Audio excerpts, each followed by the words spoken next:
In 1919, American painter John Singer Sargent unveiled his work, Gassed.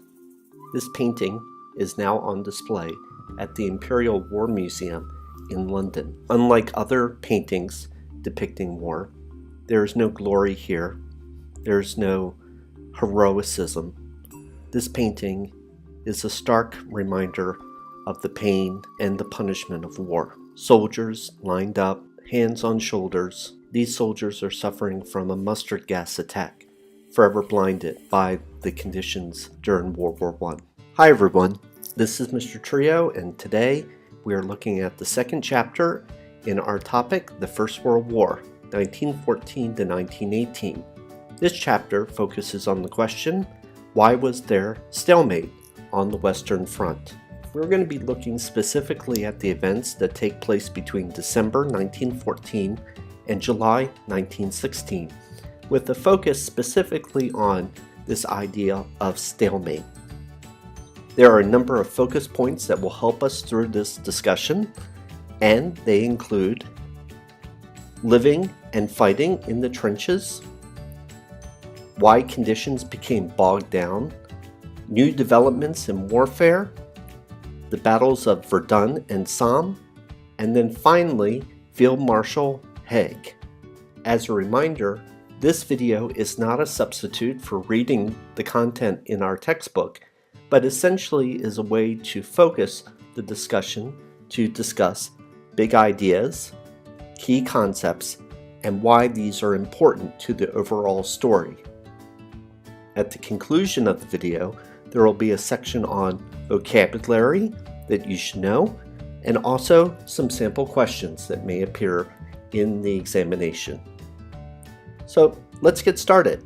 As we take the first three focus points, living and fighting, bogged down, and new developments, once again, let's go to our matrix that we did for our first video. The big idea behind living and fighting is that there were a variety of threats beyond just the fighting that soldiers faced living in fighting in the trenches during the First World War. Living in the trenches deals with lots of different issues. The British Army in particular felt that it was important for soldiers to be well fed and cared for, and essentially they were trying to keep up the morale of troops that were fighting. It's also important to remember that trenches were used on both sides, and soldiers from Britain, France, and Germany, as well as the Turks in the east, suffered from many of the conditions that trenches brought. Because of the poor weather condition, specifically rain, there were lots of waterborne diseases that were associated with trench living.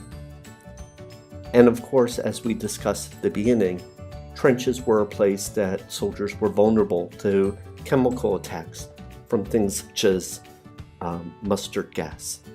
It's important to keep in mind that the leadership of the military was aware that soldiers couldn't spend the entire time on the front lines, and there was a system known as the 4-4-4 rotation, which was put in place for soldiers to partially be on the front lines, but also in the back lines as well. The big part of the story and how it relates to the question of the focus points is that there were long stretches of time in which soldiers had very little activity, and that this led to a great deal of psychological distress and boredom for soldiers who are fighting on the front lines. As we look at the second focus point, which is the bogged down, we're going to look at the case studies of the Battle of Ypres and Verdun.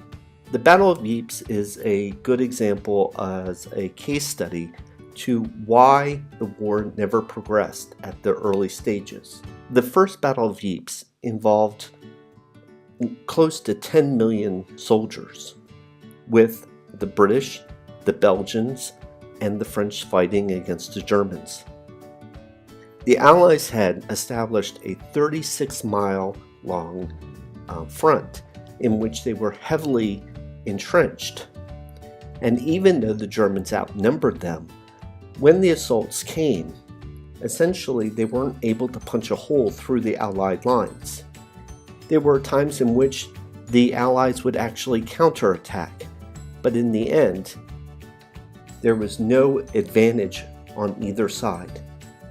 It is believed that there were over 1 million casualties total during the time of the war, and approximately half of the British soldiers that served in the BEF would be killed during this campaign. One of the key concepts behind this is that even though certain times there were superior numbers that were facing smaller numbers, neither side was able to make a great deal of advances, specifically because of the defensive nature of trenches.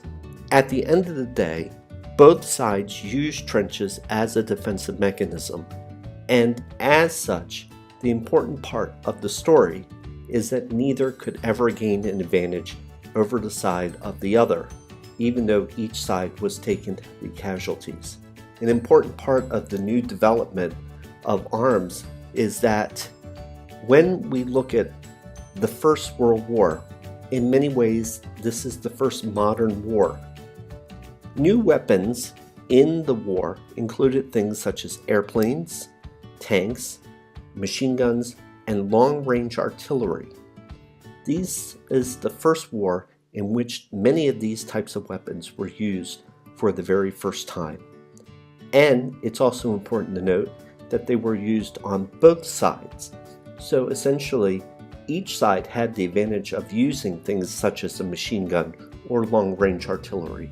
Troops, in the face of these superior weapons, used trenches for safety, and that's one of the reasons why it was mainly a defensive war.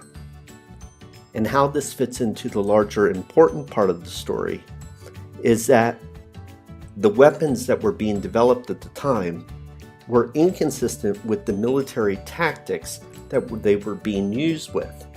In other words, because this was the first modern war, militaries had not adapted at this point in order to figure out the right combination of using weapons and tactics in order to gain an advantage over the enemy.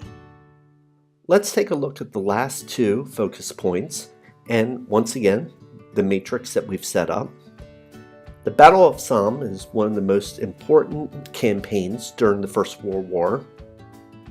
The big idea, which is important to keep in mind, is that this was an attempt by the British to essentially push for an end to the war. They believed that if they hit the Germans hard enough, they could break through and essentially bring the war to an end. The Battle of Somme was a series of poor planning mistakes that eventually led to a stalemate in this campaign. When we look at the Battle of the Somme, the plan involved a three-step process. One of the main objectives of the British shelling was to remove the barbed wire that was in front of the German positions. Then, British soldiers would advance on the enemy, followed up by a second attack, including soldiers on horseback. The reality of the situation was quite different, however. There was a very large overcast day, including cloud cover, which prevented British planes from actually seeing how effective their artillery had been. The barbed wire, which had supposed to be destroyed, was in many cases not. In the end, over 1 million casualties occurred on both sides during this campaign. At the end of the day, the Battle of Somme is important because there were huge losses on both sides. Little progress was made, and the war continued. It's also important to understand that it was a complete demoralizing event for many of the British troops who felt that they had sacrificed so much and had gained so little. As we look at the character of Field Marshal Haig, the big idea, which is important, is that even today he remains a very controversial person in the war. And one of the key concepts that we need to keep in mind is that many people would argue that he did not do enough to protect the lives of soldiers, that he just saw them as numbers on a map, and he would put soldiers in harm's way, knowing that they may or may not have the ability to succeed.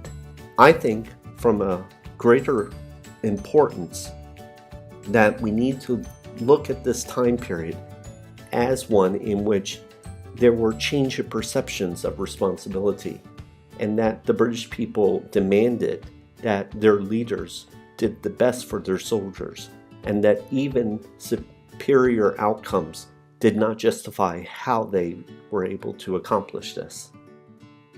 Key vocabulary, which is a part of this particular unit, is remembering the 4-4-4 rotation, shell shock, war of attrition, stalemate or bogged down, and knowing details of the Battle of Ypres, Verdun, and the Somme. Possible questions that may occur include: what dangers did soldiers face in the trenches? What was the objective of the Battle of Ypres? What new developments in war changed the war? What was the reality of the Battle of the Somme, opposed to its planning?